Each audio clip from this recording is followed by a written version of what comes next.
Hello students of class 8th. Welcome back to MPS virtual classes. Dear student, today I will teach you the next topic of your chapter.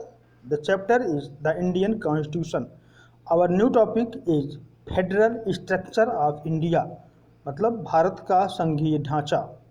Now we start. India, including all its states, is governed by one central government, the union government, in matters of national importance. However, every state has its own special needs and it is not possible for the union government to take care of all these needs. Dear student, जैसे कि आप जानते हैं कि भारत एक संघ है राज्यों का. भारत में 28 राज्य और 8 केंद्र शासित प्रदेश हैं.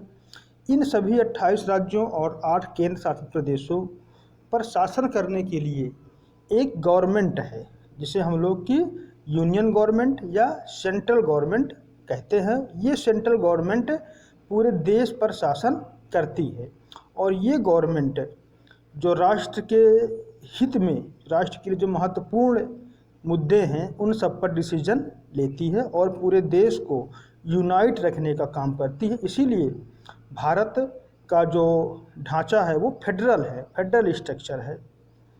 नाउ जैसे कि प्रत्येक राज्य है, बताया हमने आपको 28 राज्य हैं, 8 केंद्र शासित प्रदेश है. तो प्रत्येक राज्य की अपनी अलग नीड्स होती हैं, आवश्यकताएं होती हैं. तो ये पॉसिबल नहीं है कि यूनियन गवर्नमेंट सभी राज्यों की और केंद्र शासित प्रदेशों की ज़रूरतों और आवश्यकताओं को समझ सके और उसको पूरा कर सके, क्योंकि प्रत्येक राज्य की अपनी अलग अलग विशेषताएं और समस्याएं हैं. So we have government at the state level as well. इसलिए हमारे पास केंद्र सरकार के अतिरिक्त राज्यों में भी एक गवर्नमेंट होती है जिसे हम लोग स्टेट गवर्नमेंट या राज्य सरकार कहते हैं. The state government's job is to make and give effect to laws that meet the special needs of the state.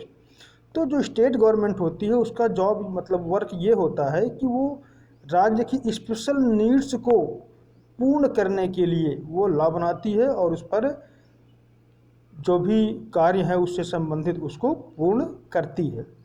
तो such a system of government in which individual states have control over their own affairs but are controlled by a central government in matters of national importance is called a federal system. तो एक ऐसा system government का जिसमें केंद्र सरकार भी होती है और राज्य सरकार भी होती है, किंतु केंद्र सरकार राज्य सरकारों पर नियंत्रण रखती है राष्ट्र के मुद्दों पर.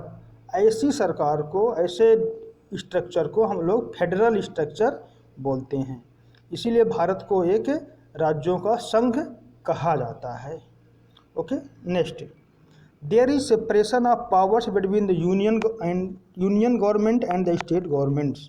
तो यहाँ पर यूनियन गवर्नमेंट और स्टेट गवर्नमेंट्स के बीच पावर का, शक्तियों का विभाजन भी संविधान में किया गया ताकि किसी प्रकार का विवाद राज्यों और केंद्र सरकार के बीच ना हो.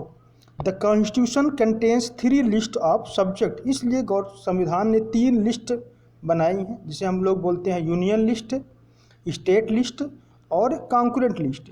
तो यूनियन लिस्ट में जो मैटर होते हैं उस पर नियम बनाने का कार्य केंद्र सरकार का होता है, जबकि जो सेंट्रल लिस्ट, स्टेट लिस्ट है, स्टेट लिस्ट में नियम बनाने का कार्य स्टेट गवर्नमेंट का होता है, जबकि जो कॉन्करेंट लिस्ट है या समवर्ती सूची है उसमें कानून बनाने का अधिकार राज्यों को भी होता है और केंद्र सरकार को भी होता है. ये दोनों में किसी प्रकार का विवाद होता है तो केंद्र सरकार द्वारा बनाया गया कानून ही मान्य होता है. Okay, now students, one question for you as homework. The question is what do you understand by a federal structure of government. Thank you.